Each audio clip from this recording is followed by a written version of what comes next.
നമസ്കാരം. Face to ഫേസിന്റെ പുതിയൊരു എപ്പിസോഡിലേക്ക് ഏവർക്കും സ്വാഗതം. ഇന്ന് നമ്മോടൊപ്പം അതിഥിയായി ഉള്ളത് ചുഴി എന്ന ചിത്രത്തിലെ പ്രധാന കഥാപാത്രമായ മുത്തിനെ അവതരിപ്പിച്ചിരിക്കുന്ന നക്ഷത്രയാണ്. നമുക്ക് നക്ഷത്രയോട് വിശേഷങ്ങൾ ചോദിക്കാം. ഹായ് നക്ഷത്ര. ഹായ്. മോൾ എങ്ങനെയാ ചുഴി എന്ന ചിത്രത്തിലെ പ്രധാന കഥാപാത്രത്തെ അവതരിപ്പിക്കാനായിട്ട് എത്തപ്പെട്ടത്? അത് സുമി ആൻറ്റി വിളിച്ചിട്ട് ഇങ്ങനെ പറഞ്ഞായിരുന്നു ഒരു ചെറിയൊരു റോളായിട്ടാണ് അഭിനയിക്കണതെന്ന്.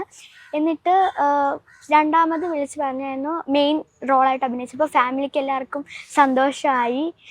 അങ്ങനെ ഇതിലോട്ട് മെയിൻ റോളിലോട്ട് അഭിനയിക്കാനായിട്ട് പറ്റി. ഒരു ചെറിയ റോളിൽ നിന്ന് മെയിൻ റോളിലോട്ട് എത്തിയപ്പോൾ മോക്ക് ടെൻഷൻ ഉണ്ടായിരുന്നോ? എനിക്ക് ടെൻഷൻ ഇല്ലായിരുന്നു. ഒരു മെയിൻ റോളിലോട്ട് എത്തിയപ്പോൾ എനിക്ക് നല്ല സന്തോഷമായിരുന്നു. ഈ മെയിൻ ക്യാരക്ടറായിട്ട് അഭിനയിച്ചപ്പോൾ നല്ല എൻജോയ് ചെയ്തായിരുന്നു ഷൂട്ട് നടന്നത്. ചുഴിയുടെ ടീം തന്ന സപ്പോർട്ട് എങ്ങനെ ഉണ്ടായിരുന്നു? അതിന്റെ സംവിധായിക സുമി പ്രശാന്ത് ആയാലും ബാക്കി കോ ആർട്ടിസ്റ്റുകളായാലും ഒക്കെ മോൾക്ക് എത്രത്തോളം സപ്പോർട്ട് തന്നിട്ടുണ്ട്? സപ്പോർട്ട് നല്ല സപ്പോർട്ടായിരുന്നു. ഞാൻ ജൂനിയറായിട്ട് തന്നെ അഭിനയിച്ചുകൊണ്ട് എല്ലാവരും സപ്പോർട്ട് ചെയ്തു. സുമി ആൻറ്റി ആയാലും ക്രൂ ആയാലും പാരൻസും എല്ലാവരും നല്ല സപ്പോർട്ടീവായിരുന്നു.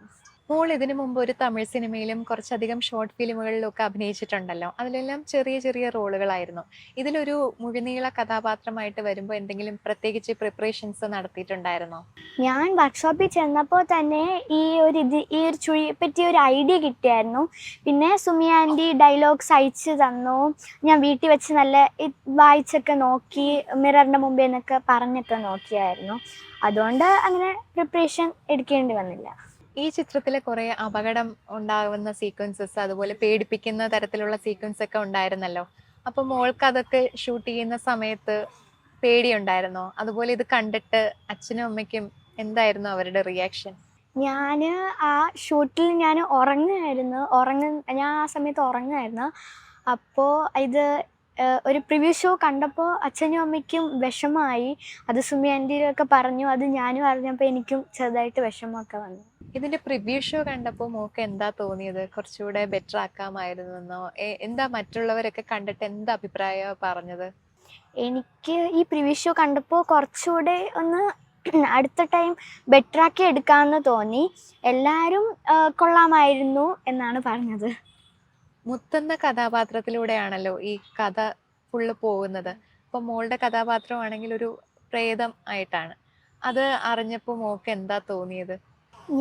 ഇത് രണ്ടാമത്തെ ടൈമാണ് ഒരു പ്രേതമായിട്ട് അഭിനയിക്കുന്നത്. പക്ഷേ ഇതാണ് ഇത്തിരി ലെങ്ത്ത് കൂടുതലായിട്ടുള്ള ഒരു ഷോർട്ട് ഫിലിം. ഇത് വച്ചിട്ട് നോക്കുമ്പോൾ നല്ല റിയാക്ഷനും ഡയലോഗൊക്കെ കുറവായിരുന്നു. നല്ല ഈസി ആയിരുന്നു ചെയ്യാൻ. പിന്നെ കൂടുതൽ റിയാക്ഷനൊക്കെ ആയിരുന്നു ഉണ്ടായിരുന്നത്. മോള് തന്നെയാണോ ഡബ് ചെയ്തതും?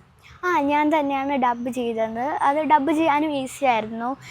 1.5 മണിക്കൂറിൽ പെട്ടെന്ന് കഴിഞ്ഞു. മോളുടെ പുതിയ വർക്കുകൾ ഏതൊക്കെയാ? അഭിനയം തുടരാൻ തന്നെയാണോ മോളുടെയും പാരൻസിന്റെയും തീരുമാനം? ഞാൻ പുതിയ വർക്ക് 5-6 ആഡായിരുന്നു ഞാൻ ചെയ്തിട്ടുണ്ടായിരുന്നത്. പിന്നെ ആൽബം ചെയ്തിട്ടുണ്ടായിരുന്നു. പിന്നെ സുമി ആൻറ്റി ഒരു പറഞ്ഞിട്ടുണ്ടായിരുന്നു ഒരു ഇതിനെപ്പറ്റി. അതിലും ഞാൻ ചെയ്യും. ഷൂട്ടിംഗ് കണ്ടിന്യൂ ചെയ്യാനാണ് ആഗ്രഹം. മോൾക്ക് പാരൻസ് തരുന്ന സപ്പോർട്ട് എങ്ങനെയാണ്? അതുപോലെ ഫേസ് ടു ഫേസിന്റെ പ്രേക്ഷകരോട് മോക്ക് എന്താ പറയാനുള്ളത്? എൻ്റെ പാരൻസാണ് എന്നെ എല്ലായിടത്തും കൊണ്ടുപോകുന്നത്. ഷൂട്ടിംഗ് ലൊക്കേഷനിലൊക്കെ കൊണ്ടുവരുന്നത്. എല്ലാം നല്ല സപ്പോർട്ടീവാണ്. ചുഴി എന്ന ഈ short film August 17 miracle media എന്ന യൂട്യൂബ് ചാനലിൽ പ്രേക്ഷകരിലേക്ക് എത്താണ്. എല്ലാവരും കണ്ട് സപ്പോർട്ട് ചെയ്യുക. Thank you. മോൾക്ക് ഇനിയും ഒരുപാട് നല്ല നല്ല അവസരങ്ങൾ കിട്ടട്ടെ. അഭിനയ രംഗത്ത് ഒരുപാട് ശോഭിക്കാൻ കഴിയട്ടെ. Thank you. ഫേസ് ടു ഫേസിൽ മറ്റൊരു അതിഥിയുമായി വീണ്ടും കാണാം.